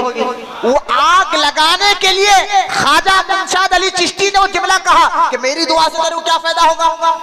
तो सवाल ही भी बड़ा मोतबर था भाई। देखिए आला हज़रत रहमतुल्लाह ताला अलैह जब अपने मुर्शिद के पास 19 साल की उम्र में, हमारे जद्दे आला 19 साल की उम्र में इमाम अहमद रजा खान रहमतुल्लाह अलैह 19 साल की उम्र में जब माहर हिरा तशरीफ लेकर गए, सैयदी आले रसूल उस वक्त के खुतब अख्ताब औलिया में उनका शुमार आता है। जब उनके आस्थाने पर मुरीद बनने के लिए गए, फौरन आते ही मुरीद भी बनाया और उसी वक्त अपने तख्त पर बिठाकर खिलाफत भी दे दी। जिस दिन मुरीद बना उसी वक्त खिलाफत दे दी। आप जितने खानखा में रहने वाले मुरीद बात करने लगे, हजरत की आदत तो थी ही, यकीनन सैयदी आले रसूल महरी की आदत ये थी, जो भी मुरीद बनने आता उसको पहले 10 साल 15 साल 8 साल 20 साल अपने खानखा में रखकर उसकी तरबियत करते, उसके अंदर से तकब्बुर निकालते, हसद निकालते, गंदगी निकालते। जब वो गंदगी उसकी बातिन से साफ हो जाती तब उसको खिलाफत देते थे। लेकिन ये अजीब सी बात है कि बरेली से एक नौजवान आया और आज ही मुरीद हुआ और आज उनको खिलाफत दे दी। अच्छा जब आला हजरत को खिलाफत दी ना उनके पीर मुर्शिद ने, एक बंद कमरे में ले जाकर तो तख्त पर बिठाकर तख्ता दरवाजा भेड़ दिया और जब खिलाफत का रंग इमाम अहमद रजा पर चढ़ा, मुरीदीन कहते हैं जब दरवाजा खुला हैरान थे कि दोनों में हमारा पीर है, कौन वो समझ में नहीं आ रहा था। दोनों की शक्लें सेम, दोनों की शक्लें सेम थे, हमें हमारा पीर समझ में नहीं आता। इसलिए अब्दुल कदीर सिद्दीकी का वो शेर कहता हो, अपने ही रंग में रंगना यार, अपने ही रंग में रंगना मुर्शिद। कितने साचों में खुद को ढाला है, मेरा यार भी क्या तमाशे वाला है। खैर ये आला हज़रत को जो खिलाफत मिली, मुरीदीन चीख उठे कि हुजूर आपकी आदत तो थी नहीं, 10 साल 15 साल के बाद खिलाफत देते। लेकिन ये नौजवान बरेली का आया, एक ही दिन में मुरीद भी बनाया, खिलाफत भी दे दी। तो आला हज़रत ने फरमाया देखो जब तुम लोग मुझसे मुरीद बनने आते हो, सैयदी आले रसूल कहते हैं कि तुम लोग मुझसे मुरीद बनने आते हो तो तुम्हारा दिल गंदा होता है, तुम्हारे दिल में हसद होती है, लालच, तकब्बुर, ये होते हैं। तो साफ करने के लिए कभी 10 साल 15 साल लग जाते हैं। लेकिन ये बरेली का अहमद रजा आया ना, ये दिल साफ लेकर आया। बल्कि यूं समझो कि चिराग में तेल भी है और तेल पर हुबाब भी लगा हुआ है, बस आग लगाने की जरूरत थी, वो मैंने लगा दिया है। चिराग में तेल भी है, बत्ती भी लगी हुई है, हुबाब भी लगा हुआ है, सिर्फ जरूरत आग लगाने की थी, बोलो ना सुभान अल्लाह। आला हज़रत पीर मुर्शिद का मैंने आग लगा दिया है। तो ये ख्वाजा मुर्शिद अली चिश्ती के पास जो मुरीद आया था ना, वो सब लेकर आया था। आकर कहना हुजूर आप दुआ फरमाइए। हज़रत ने फरमाया मेरी दुआ से तेरे को क्या फायदा होगा? तो वो सवाल करने वाला मुरीद ने कहा हुजूर फायदा नुकसान की बात मैं नहीं सोच रहा, बस मैं आपकी दुआ का तालिब हूँ। मुरीद क्या कहने लगा हुजूर फायदा नुकसान की बात मैं नहीं सोच रहा, बस मैं आपकी दुआ का तालिब हूँ। आपने फरमाया कि तुम खुद अल्लाह की बारगाह तक पहुंच जाओ। वही चिमटी वाला मामला जहन में रखिए आप। चिमटी को मुंबई जाना है, अगर कबूतर के साथ जाए तो कितने वक्त में लगे और रेंगते हुए जाए तो कितने वक्त। अब ये चिमटी वाला जहन में रखे। कहा आपने फरमाया कि तुम खुद पहुंच जाओ, उसके बाद जो चाहे दुआ मांगो। उसने कहा हुजूर वहां तक पहुंचने का मुझे इल्म नहीं, वहां तक पहुंचने का मुझे इल्म नहीं। अगर आप यही मेरे लिए मुनासिब समझते हैं तो आप ही बताइए, आप ही बता दीजिए। आपने कहा फिर यहाँ खड़ा क्यों है, अपना टाइम जाया मत कर, फौरन पहुंच जा, फौरन पहुंच जा। उसने कहा हुजूर मैं तो यही चाह रहा हूं, मैं पहुंचना चाहता हूँ, पता बताइए। तो अल्लाह आप ख्वाजा मुर्शिद अली चिश्ती बताते कहते हैं जहां तू खुद को मिटा दे वहां मंजिल पहुंच जा। लफ्ज़ देखे, जहां तू खुद को मिटा दे, अपने आप को तू जहां खत्म कर ले वहां रब तुझे मिल जाता है। इस बात पर मैं नवीद को भी मैंने कहा था यार वो ये जुमला एक कानों में जब से पढ़ा ना उसकी मिठास आज तक मेरे जहन में चले जा रही है। क्या जुमला कहा, यानी अल्लाह को मारिफत माना है, अल्लाह की रिजा हासिल करना है। तो ख्वाजा मुर्शिद अली चिश्ती कहते हैं अपने आप को खत्म कर ले रब मिल जाएगा, अपने वजूद को खत्म कर ले। मतलब नहीं समझे, आसान कर कहो, आपका भी ईमान ताजा हो जाएगा। यानी नमाज किस लिए पढ़ रहे हैं, अपने वजूद के लिए नहीं, जहां वजूद खत्म अल्लाह याद आ जाए। हर काम में जहां वजूद खत्म हो जाए, हलाल रोटी कमाने किस लिए जा रहे हैं? चाहते तो सूद का कारोबार कर सकते, शराब का कारोबार कर सकते, नाजायज का नहीं, वजूद को अपने वजूद को देखेंगे, पैसा दौलत खूब आएगा। लेकिन जहां वजूद नहीं, रब की रिजा पर नजर रहेगी, जहां अल्लाह की रिजा पर नजर रहेगी, वह मेहनत मजदूरी हर काम कर रहे हैं। तो जहां ख्वाजा मुर्शिद अली चिश्ती कहते हैं जहां तेरा वजूद खत्म हो जाए तब वहां मुझे तुझे मिल जाएगा। तो हर काम अल्लाह के लिए कर। बीवी बच्चों को क्यों पाल रहा है? अल्लाह के लिए। माँ बाप की खिदमत क्यों कर रहा है? अल्लाह के लिए। रिश्तेदारों के साथ अच्छा सलूक क्यों कर रहा है? अल्लाह के लिए। कहीं पर भी अपना वजूद नजर आ रहा, हर काम अल्लाह के लिए। तो जब बंदा इस मंजिल पर पहुंच जाता है तो ख्वाजा मुर्शिद अली चिश्ती कहते हैं अपने वजूद को मिटा दे और रब को याद कर ले, वहां मंजिल मिल जाती है। और वो गया, चला गया, उस बात पर अमल करते, सारी जिंदगी अमल कर रहा। इत्तेफाक से हुआ कि वो शहर में बाढ़ आ गई, और ऐसी बाढ़ आई कि पूरा घर पूरा शहर डूब गया। हजरत ख्वाजा मुर्शिद अली चिश्ती की जो खानखा थी वो पहाड़ के ऊपर थी, वो पहाड़ के ऊपर थी। तो आपने पूरे लोग वहां दौड़ते दौड़ते ऊपर पहाड़ पर आ जाए। तो हजरत ने सबकी खानखा में इस्तकबाल किया कि जब तक बारिश खत्म ना हो जाए, तालाब सुमानी खत्म ना हो जाए, ये तूफान खत्म ना हो जाए, आप लोग रहो, खाओ पियो रहो। लिहाजा वो तमाम के तमाम लोग वहां जाकर रहने लगे। और जब रहने लगे, एक दिन 2 दिन गुजरा, तीसरे दिन हजरत को ख्याल आया अपने मुरीद का। कहा नहीं वो तो बंदा कहाँ गया जो अपने वजूद को मिटा लिया। तो लोगों ने कहा हुजूर हमने तो उसको अपनी खानखा में इबादत करते हुए देखा था।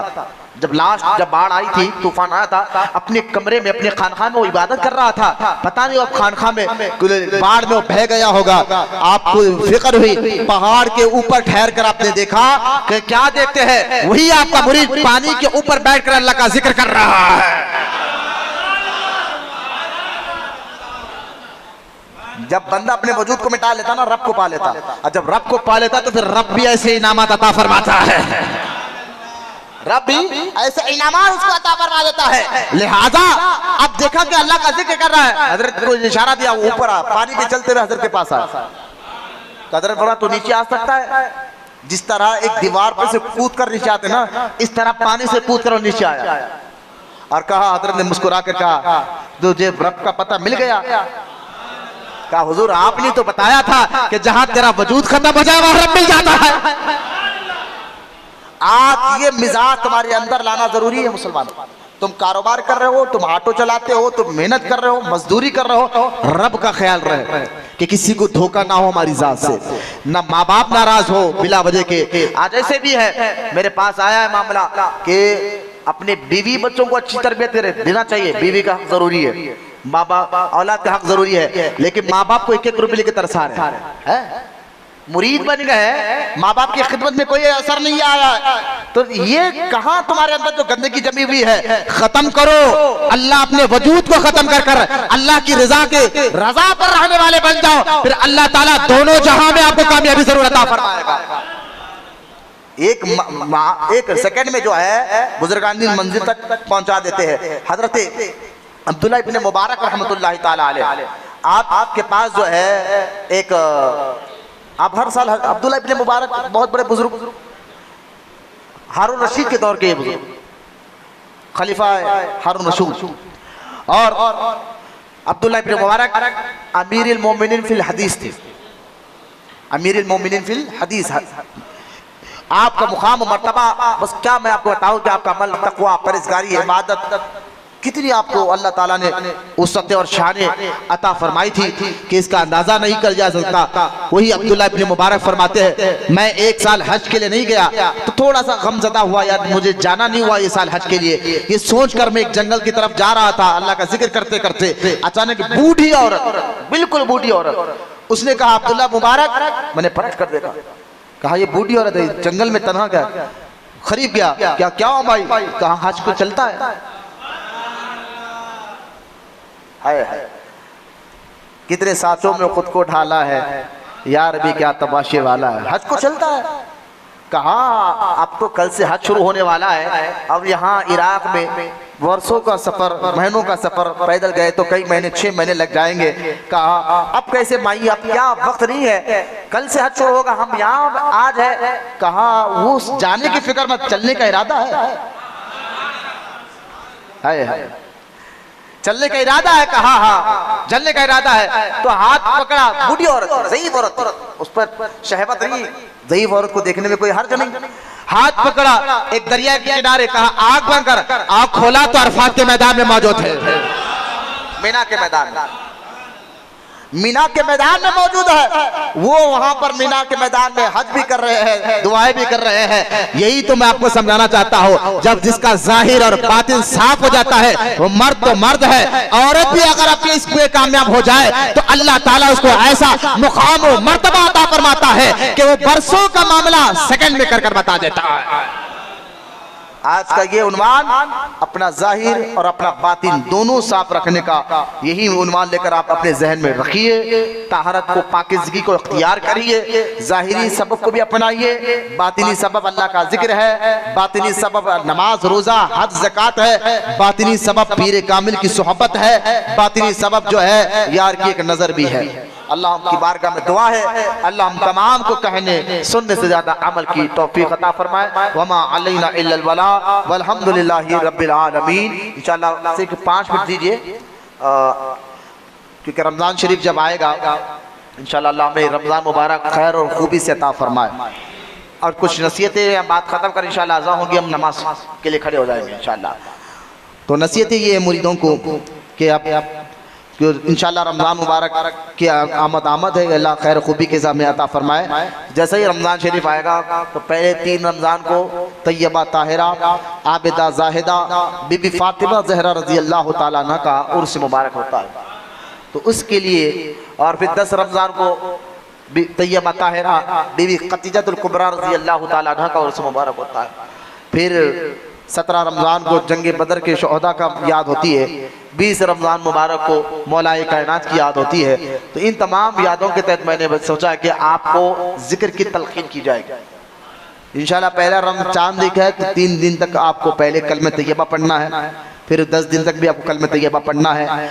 आप ये जिक्र, क्योंकि 1 महीना महफिल नहीं रहेगी रमज़ान शरीफ में, तो आपका जिक्र हमें वाबस्ता, यानी जिक्र से वाबस्ता होना चाहिए और आपके जिक्र की कैफियत हमारे पास पहुंचते रहना चाहिए कि हमने ये जिक्र किया है और कर रहे हैं। इंशाल्लाह जो कुछ भी आप पढ़ेंगे और उसका ऐलान और भी व्हाट्सएप के जरिए और ऐलान कर दिया जाएगा, ये भी आपके लिए ज़रूरी है कि जिक्र आपको करना ही है कलमे तैयबा का।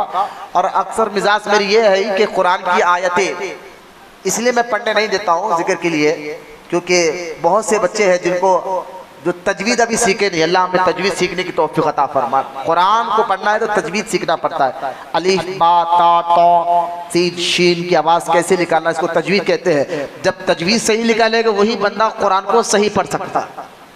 अगर मैं कुरान पढ़ने कहूँगा तो तजवीद कई लोगों की सही नहीं है। ताजुब है कि मुरीद हो गए इतने दिन, लेकिन थोड़ा जज्बा हमारे अंदर अभी जमा नहीं हुआ ना।